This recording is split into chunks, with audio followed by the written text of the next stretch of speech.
Hello and welcome to Inside Neyland Stadium, where Tennessee football just survived an overtime scare with Florida. Tennessee pulls out the win 23-17. I'm Ryan Sylvia, this is Noah Taylor, and we are with VolReport.com on the Rivals Network. And you kind of expect the unexpected now when Tennessee plays Florida, but still another game where Tennessee is the better team on paper, and they don't necessarily play like it for most of the game. Second game in a row that Tennessee is held off the scoreboard in the first half. Josh Heupel coached over 40 games at Tennessee leading into the last 2 weeks. In every single one of those games, he scored in the first half, or his team scored in the first half. Arkansas, Florida, both games now, the team's held blank in the first half. This time, Tennessee's able to survive down the stretch. What's the issue? What's going on that Tennessee's offense is stalling like it has been? Yeah, I mean, I think it starts with the offensive line. You know, we had the same conversation, last Saturday night in Arkansas, and obviously Tennessee wasn't able to overcome those issues, but you saw those problems early on, and obviously again they're able to overcome it tonight with some big plays down the stretch. And certainly the defense, I know we'll get to in a minute, helped a lot in giving Tennessee a chance after chance after chance tonight, just like they did against Arkansas. But that offensive line has been a liability the last 2 weeks, especially for Tennessee. You saw John Campbell Jr. not only whiff on some blocks that led to, I don't even remember what Florida's sack total was. I know they got most of it in that first half alone, when Tennessee went scoreless in the first 2 quarters. But you have John Campbell Jr. messing up there, and then he has the 15-yard penalty on unnecessary roughness on an interception return. I think it just starts there for Tennessee. You did see the passing game, I think, pick up a little bit tonight where it wasn't last week. Made some big plays there. The catch from Squirrel behind us, who obviously was playing through some stuff. That gave Tennessee a chance to maybe win it in regulation. Obviously, they weren't able to get past that, but it kind of neared them into field goal range, or kind of gave them a little bit of hope there at the end of the game. But I think the passing game you're seeing to pick up a little bit.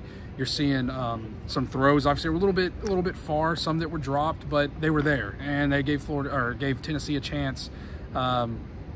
Squirrel was on one of those. Chaz Nimrod was on one that I have to go back and watch it, but another one over the middle of the field that, again, could have set Tennessee up in field goal position to win the game. So I think you're seeing some positive things there. You're seeing Dylan Sampson continue to be himself. Obviously, he was huge tonight for Tennessee. He was the offense, I think. But it really starts with that offensive line. 2 weeks in a row, you're talking about it. You're feeling a little bit better talking about it now for Tennessee because you overcame it. You find a way to win. You didn't last week. I don't think there's going to be a ton of opportunities on the rest of this schedule to overcome a performance like they had tonight. Yeah, the offensive line's been rough. They picked it up a little bit at the end, but overall just a really rough performance, especially from the 2 tackle spots. Yeah. Answer and John Campbell Jr., if they weren't getting beat on a play, they were holding or something else, or a false start or something that was going against Tennessee and hurting the team. It's another game where they shoot themselves in the foot. Both teams penalized 6 times, Tennessee for a total of 47 yards. And you could tell that it's getting to Josh Heupel a little bit. When he was asked about kind of maybe how close this offense is to clicking, he was like, it's there. It's not that far off, but you could kind of tell how much it bothered him that Josh Heupel, the national champion quarterback, the near Heisman winner, the guy that orchestrated Tennessee's 2022 team to have such a successful year behind such a good offense, that right now it's his offense that's struggling and that it's being a detriment to this team. And they lost last week to a team they should have beat, and they almost lost this week to a team they should have beat at home because the offense couldn't get it going. And he isn't pointing a finger at just the offensive line and saying that's just the only category that needs to be better. It was everything. It was sometimes you have your quarterback dropping back and the offensive line can't hold it, and you have a receiver open downfield and Nico gets hit, or he can't get to a receiver that's open. Other times the offensive line holds and the receivers aren't getting open and Nico doesn't have an option down the field.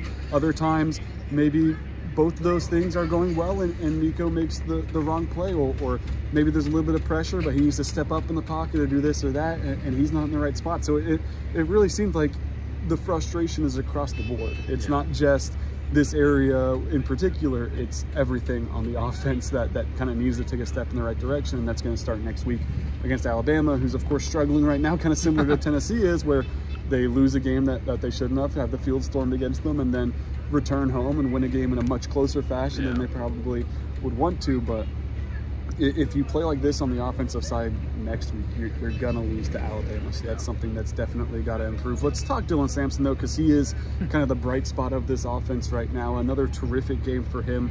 He's up to, he ran for 119 yards on 27 carries, and a lot of those did come towards the end of the game. Or 112 net, gained 119 yards, I should be specific, and 3 touchdowns, as well as that one at the end of the game to seal things off in overtime and give Tennessee the win. Just how good has Dylan Sampson been? He's been unbelievable. You talk about the offensive woes, and we can talk again about how great this defense has been, and they have. But, I mean, on the offensive side of the ball, Dylan Sampson has carried Tennessee. He did it last week, gave them a chance. You know, he gets those 2 touchdowns in the fourth quarter, in the third quarter against Arkansas. You're up 14-3. You're feeling pretty good about it if you're Tennessee. And then tonight, obviously, in some really, really big moments, you can't, talk enough about what he's been able to do for Tennessee. I think that right now, in that running backs room, we talked about it coming into the year. How far could he go, with some of the depth issues back there behind him. And you saw Deshaun Bishop had a couple nice runs tonight. Again, another solid performance for him in the limited carries he got. But, man, I mean, here we are 5-6 games into this year, and they're going to continue giving the ball to him. And, I know he's probably feeling some – we talked about that during the game. He's going to be feeling some pain probably from the carries, but you listen to him back there, man. He doesn't shy away from wanting to get the ball. Said it again in the press conference tonight. Yeah, I mean, it's I think this team can offensively can only go as far as Dylan Sampson can take them right now, and he's the hero tonight on the offensive side of the ball, almost the hero last week. I just don't know what else you can say about what he's been able to do. Yeah, he's on pace for 30 regular season rushing touchdowns right now, 15 rushing touchdowns on the season. The school record, 18 for Tennessee. So he's just 3 away from tying it 4 away from taking over as the school record holder for touchdowns in a single season. He's been terrific. You mentioned Deshaun Bishop too. Yeah, he comes in. He was on the field for the 4th and 1 at your own 10. You really needed it, and Deshaun Bishop comes in and he gives you it. So Deshaun Bishop running the ball, he goes 7 carries for 24 yards, an average of 3.4 a pop for Deshaun Bishop. Let's flip it over to the defensive side of the ball. Start with Keenan Peely. Does not look good initially. An early injury. He comes back to the sideline. He's got a cast or a brace on his knee, and he's on crutches. And after the game, Josh Heupel was asked about kind of what the situation is with Keenan Peely, if there's an update, and he said he doesn't have an update yet, and they'll know more, as the week goes on, kind of the typical answer for injuries, but also then went into maybe a minute or 2 long spiel about what Keenan Peely means to the team. And reading into that answer definitely doesn't make you feel good about his availability going forward. We don't have any official word on what that injury is or what his availability will be, but just reading between the lines, it didn't feel good initially. But at the same time, there's a lot of pessimism about Squirrel White and about Dante Thornton and about Brew McCoy and what they would look like this week. All 3 played. Dante Thornton didn't really, I don't think he played a snap in the first half, but he was on the field a good bit in the second half.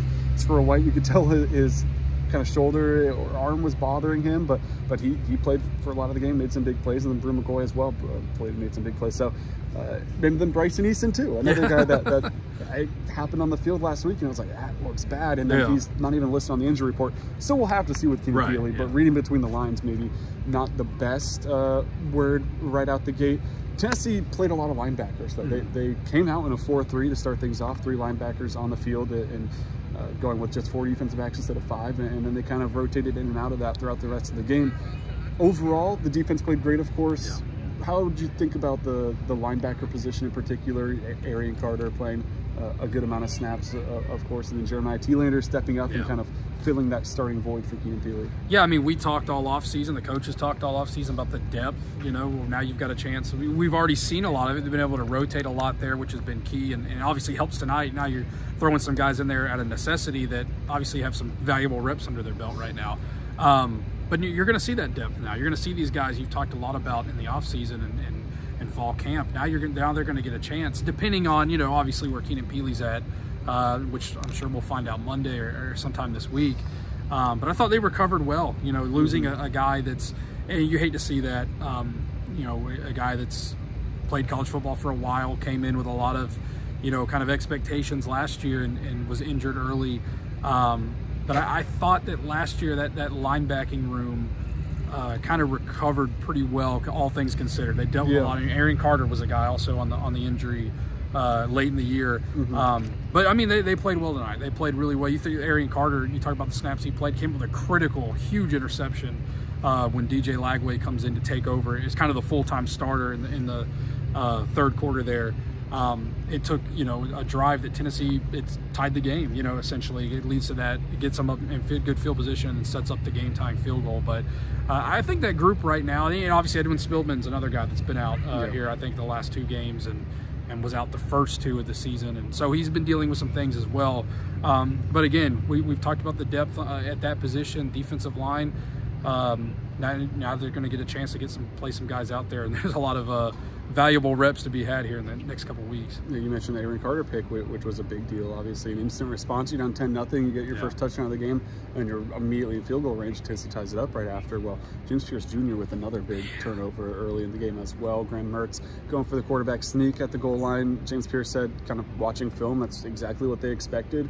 Graham Mertz gets stuffed at the line, and before he's able to go down, maybe centimeters before any part of his body scrapes against the turf, that ball's ripped out by James Pierce, and he's directly on it. And that was a massive play, because all of a sudden you go from a score that's starting to get lopsided in terms of what Tennessee's offense is able to produce, to Tennessee has the ball right back, and Nico ends up turning the ball over right after. But at the end of the half, Tennessee comes up with a sack, and that ended up being huge because Florida's out of timeouts. They're not able to properly get their unit on the field. They have too many men on the field, so the kick that ends up going through doesn't count, and you go right into halftime. So the defensive line, we know they're really good, but they were really good again for Tennessee. But I thought the secondary stepped up as well. There were some times maybe coverage was a little loose. You let some guys convert some passes that, and you have to say guys because there's 2 quarterbacks for Florida that played, but complete some passes that you maybe went back. But overall, I thought Jermon McCoy, Ricky Gibson had some really nice plays towards the end of the game. A little physical, wrestling them play a little bit, but probably the right call still. And you're not letting Florida complete any passes, and that's a big deal. I believe it was Ricky Gibson too on maybe a 4th down. They try to get around. It was a 4th down early in the game to try to get around the edge. Aaron Carter kind of sets that edge a little bit, and Ricky Gibson comes up with a huge tackle. So those cornerbacks in specific too. And then Boo Carter, I thought, had maybe his best game so far. He's been a little shaky in coverage at times. Thought he was a lot better in that category, and then he's been really good in the run as well. So kind of overall defense, it continues to be just an insanely productive unit, and a big reason that Tennessee's celebrating tonight instead of coming off of 2 straight losses the team could feel like they should have beat. Once again, though, you're going to need improvement going forward against Alabama. Let's talk a little bit about Florida. I mean, apparently now both Graham Mertz and DJ Lagway are suffering, I think Billy Napier said, serious injuries or significant injuries. And I'm not sure where the DJ Lagway one exactly happened. You had Graham Mertz, after he threw a touchdown, kind of jogging back or kind of hopping back in a non-contact injury, and he's out for the rest of the game.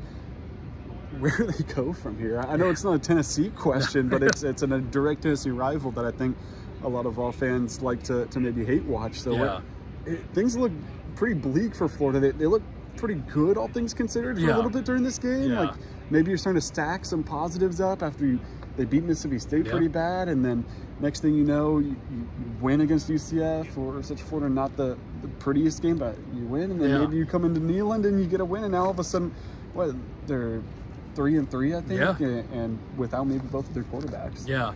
No, it's an interesting situation. Obviously, I think Florida is going to continue to be a team in the SEC that we continue to see in the news here in the next couple months. With their coaching situation and all that. I mean, I don't know where they go. Quarterback. The defense. I think, which I hadn't watched a lot of Florida. Obviously, a lot of their games have been on while we're covering Tennessee, but that Miami game, they were passed all over, they were ran all over, they got no pressure, it seemed like. The quarterback, kind of the same thing against Texas A&M, but like you mentioned, those Mississippi State wins, Central Florida wins, and then coming in here, that defense seemed to play pretty well. And again, Tennessee's offense it can make a lot of teams' defenses look kind of elite right now. But a game where for, you know, most of the way, you're probably feeling pretty good about the direction where things are going, at least, you know, right now. And then you're coming out of it, I just don't see, you know, not to get into a whole conversation about coaching, but again, a Tennessee rival that may have a different coach next year.